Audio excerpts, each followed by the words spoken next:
¿Has visto Verano Azul, la serie?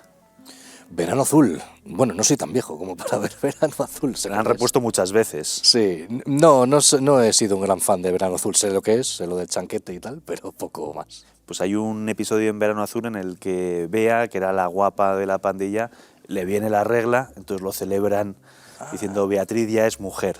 Me suena, puede sonarme, sí. Inocente Duque ya es mujer. Ya es mujer, eso parece, legalmente al menos.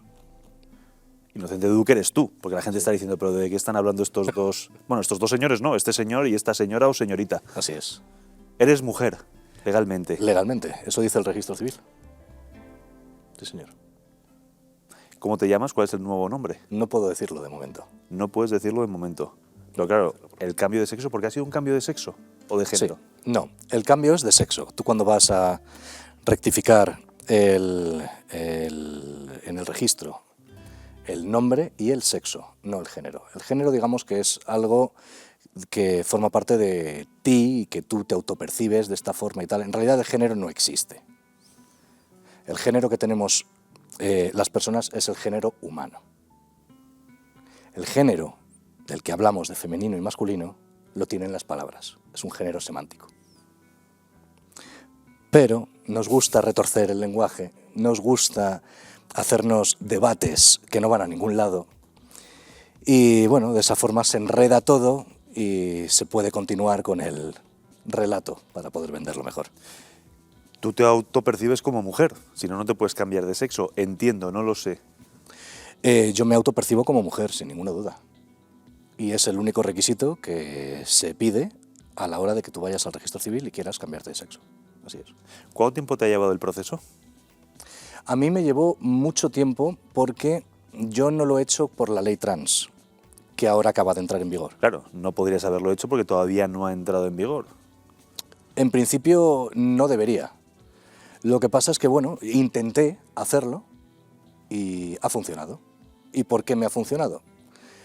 Pues porque recurrí a la ley de Madrid, la famosa, bueno, la llaman así, Ley Cifuentes, que debo decir en realidad que la culpa no fue de Cifuentes, porque es cierto que me he documentado más y el PP rechazó esa ley, pero como el resto de los partidos políticos sí la aceptaron, pues digamos que se la colaron. Y como ocurrió durante el mandato de Cifuentes, pues la conocen de esa forma. Pero debo decir que no fue ella la que lo hizo. Eres mujer con la cobertura legal de esta llamada ley Cifuentes, ¿y el proceso cuánto ha durado? Yo empecé todo esto... El proceso de autopercibimiento, que es, luego si quieres hablamos de eso. El proceso administrativo. El proceso administrativo llevó desde junio aproximadamente, si contamos todo el proceso, desde junio aproximadamente del año pasado, del 2022, en el que yo pido cita por internet al registro civil para hacer este cambio registral, tanto de sexo como de nombre, y me dan la cita para el 15 de septiembre. O sea, imagínate lo que tuve que esperar, todo el verano, unos 3 meses aproximadamente. Digamos que antes de pedir cita por internet fui al registro civil en persona para que me explicaran cómo debo hacerlo, digamos, qué documentos tengo que llevar, porque tampoco lo sabía. Entonces, una vez fui, me lo dijeron, me dijeron que tenía que pedir cita y eso hice. Cuando vas a que te resuelvan tus dudas y les dices lo que estás buscando de la administración, los funcionarios que te atendían se daban codazos entre ellos, se aguantaban la risa. En absoluto. De hecho, todo lo contrario.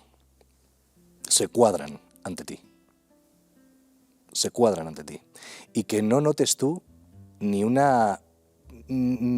media mueca extraña, porque les puedes denunciar por discriminación y se meten en un marrón muy interesante.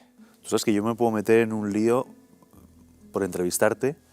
Si tú quieres meterme en un lío y quieres meter en un lío la cadena, si percibes que yo no me estoy tomando demasiado en serio tu historia, me metes en un lío y luego soy yo el que tiene que probar ante los tribunales que no tenía ánimo de ofender. Así es. Estoy en tus manos. Sin ninguna duda, porque además Ya no solamente con la ley trans, ni porque yo ahora aparezca como mujer en el registro civil, sino porque con la ley de Madrid,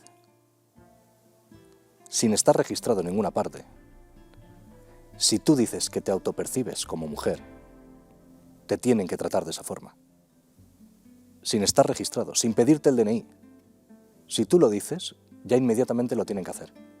Y si no lo hacen, o si se ríen, o si te faltan al respeto de alguna forma, o se burlan de ti, ocurre exactamente igual, con la ley de Madrid. Y esta ley de Madrid ya está vigente desde el 2016. ¿Quiere decir que una persona que vaya, un hombre que vaya al gimnasio y un día quiera ducharse en el vestuario de las mujeres, tiene derecho a hacerlo? En Madrid sí. En Madrid cualquier persona puede ir a cualquiera de los dos vestuarios o a cualquiera de los dos baños. Y nadie puede protestar. Mejor que nadie Siempre proteste. y cuando él diga que se autopercibe del sexo que corresponde al baño que está utilizando. Si él dice eso, no hay manera de que nadie le diga nada. ¿Crees que se van a dar más casos con la ley trans, casos como el tuyo? Yo he tenido miles de mails. Yo jamás he tenido tanta correspondencia digital. Miles de mails pidiéndome asesoramiento de cómo hacer esto. Antes de que saliera la ley trans, que es cuando yo quería hacerlo. Lamentablemente, yo quería tenerlo todo cubierto ya, porque no sé si lo he dicho, pero bueno, ya sabrás que intento hacer un documental sobre todo Vamos esto. a hablar del documental. Y el tema es que yo quería llegar antes que la ley trans. Y no ha podido ser así. La ley trans, por muy poco. por muy poquito, pero sí, digamos que me ha alcanzado. Entonces, digamos que el asesoramiento que yo puedo decirles a la gente que me escribió, que no pude contestar a todos porque era imposible, se resuelve esperando a que ya entre en el BOE la ley trans y ya está. Ya será todavía mucho más fácil de lo que tuve que hacer yo. ¿Te pueden acusar de fraude de ley? No, no hay fraude de ley aquí porque es una cuestión de cómo me autopercibo yo. Y tú te autopercibes como mujer. Yo me autopercibo como mujer, exacto. Habría también que preguntar qué es una mujer para saber si tú te autopercibes así. Curiosamente, cuando tú les preguntas a las personas que han hecho esta ley qué es una mujer, ellos te dicen, una mujer es lo que tú entiendas que sea una mujer. Me parece estupendo. De manera que yo me puedo autopercibir como me dé la gana y además yo puedo definir aquello que yo me autopercibo, con lo que no hay ningún fraude en ninguna parte. ¿Animas a los hombres a seguir tu ejemplo, a dar el paso que tú has dado? Totalmente. ¿A todos los hombres? A todos los hombres. ¿Por qué? Porque eso haría que en nuestra sociedad, por fin, todos fuéramos iguales ante la ley, que hoy por hoy no lo somos. ¿Has documentado todo el proceso? ¿Con qué fin? Bueno, como te he dicho antes, quería hacer un documental desde hace tiempo. Quería hacer un proyecto audiovisual un poco más serio, un poco más grande de lo que suelo hacer en mi canal de YouTube. Y cuando se aprobó el proyecto de ley de la ley trans en mayo de 2022, me pareció un argumento muy interesante para hacer el documental.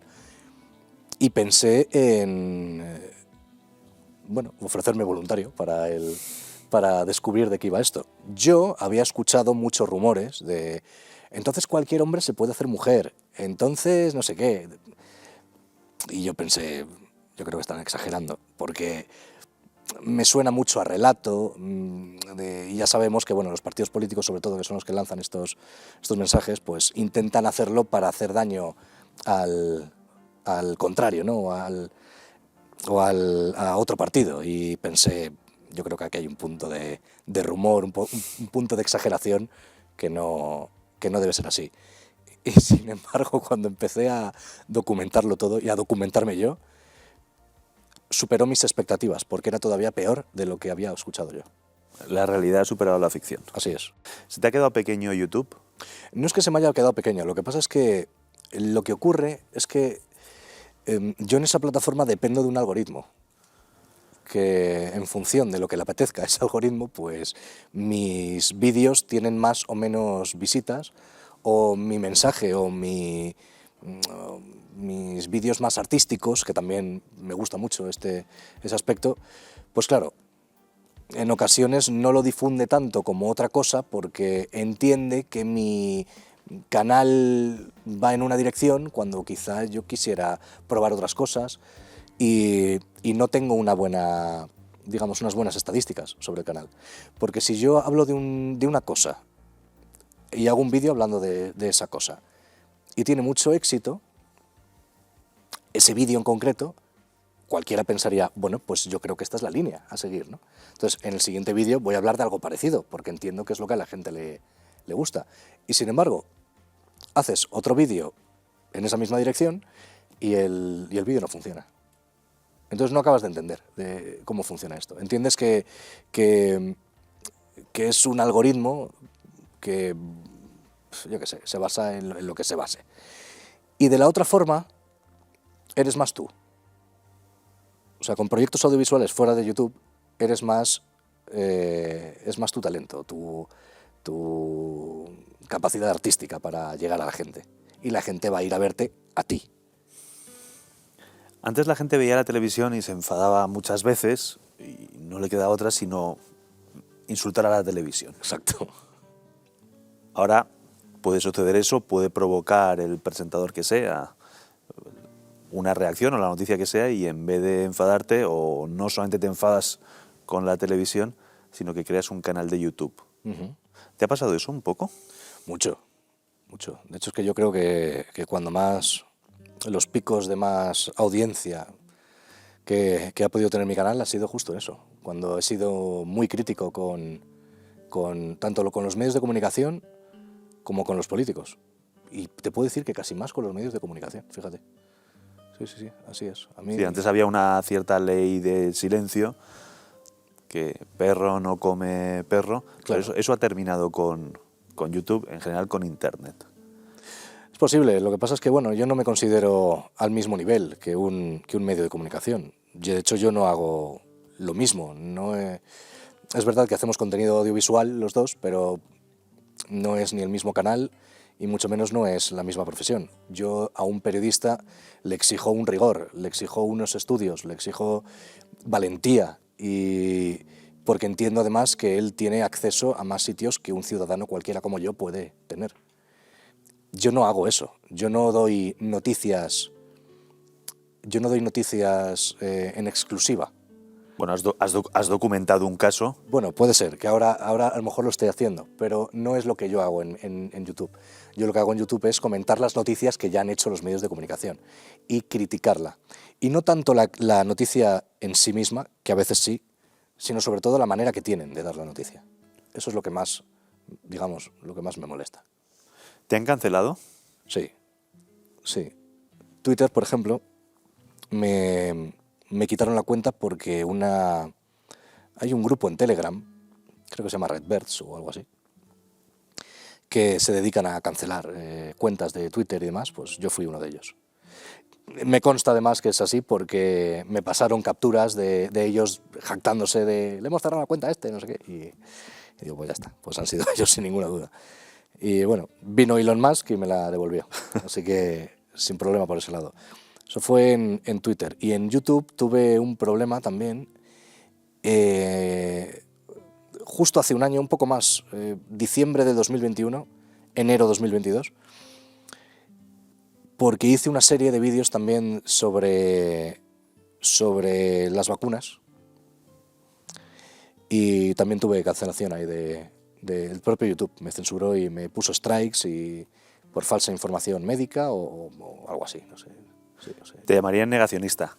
El tema es que es cierto que vivimos en un mundo ahora, sobre todo en redes sociales, que a la gente le gusta mucho poner etiquetas, y no solamente les gusta poner etiquetas, sino que hay otras personas que intentan ser el ejemplo más radical de esa etiqueta, ¿no? Es decir, yo soy negacionista, pues voy a ser el más negacionista ahora, ¿no? Pero no fue mi caso en realidad. Yo no tiraba por el tema de la negación. Fue una crítica en realidad a los medios de comunicación. No tanto a las vacunas, sino a los medios de comunicación, porque recuerdo perfectamente que hubo una campaña horrible de desprestigio a la gente que no se quería vacunar.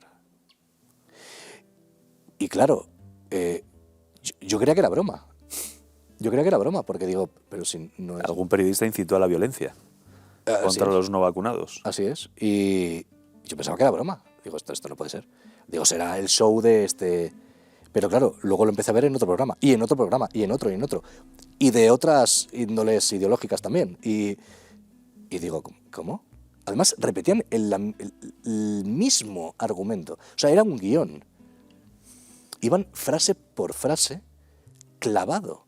Y digo, ¿pero esto de qué? Y además es que en España no es obligatorio vacunarse.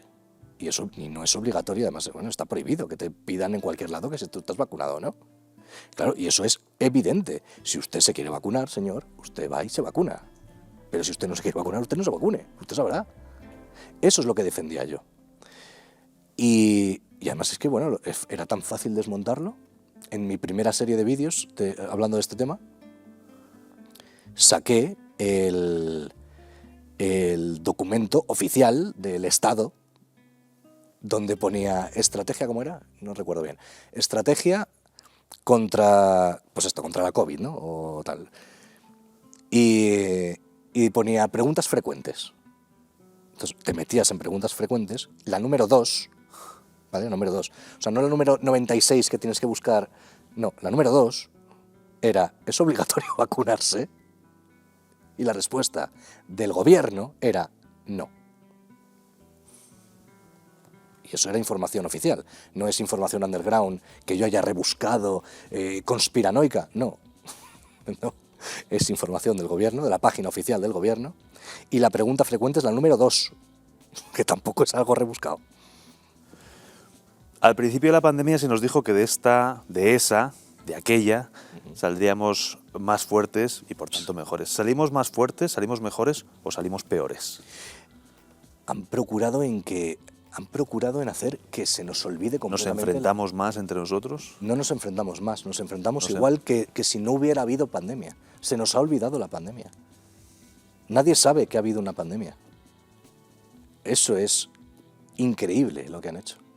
Hacer olvidar a la gente que hay una pandemia. ¿Cómo?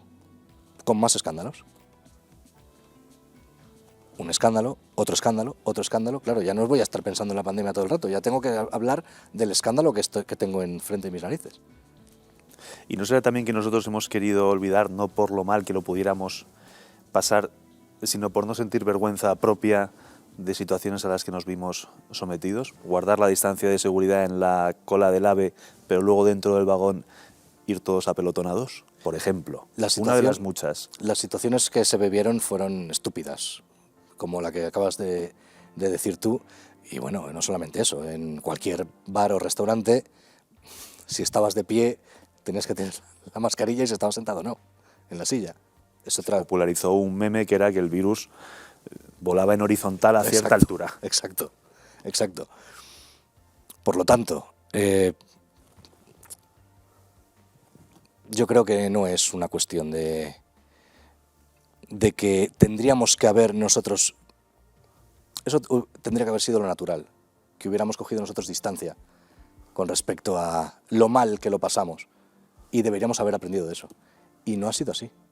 O por lo menos no es la sensación que yo tengo que ocurre. Lo que parece que está ocurriendo es que la gente se ha olvidado, como si no hubiera existido pandemia. No hablan de eso. Hablan de el siguiente escándalo. La pandemia ya ha dado igual. ¿Sabes que hay gente en casa viéndonos que no sabe chasquear los dedos?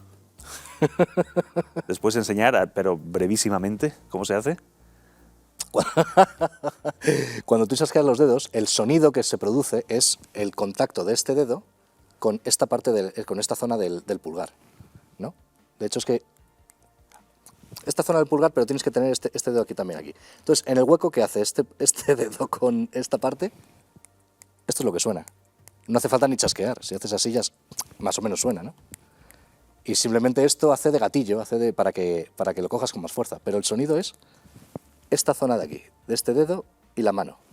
Entonces, haces así y suena. Hay que decir que es uno de tus vídeos sí, que más han circulado y ha sido, sin duda alguna, Inocente, una de tus grandes aportaciones a la humanidad. Inocente, muchísimas gracias. Ha sido un placer, macho. Me encanta.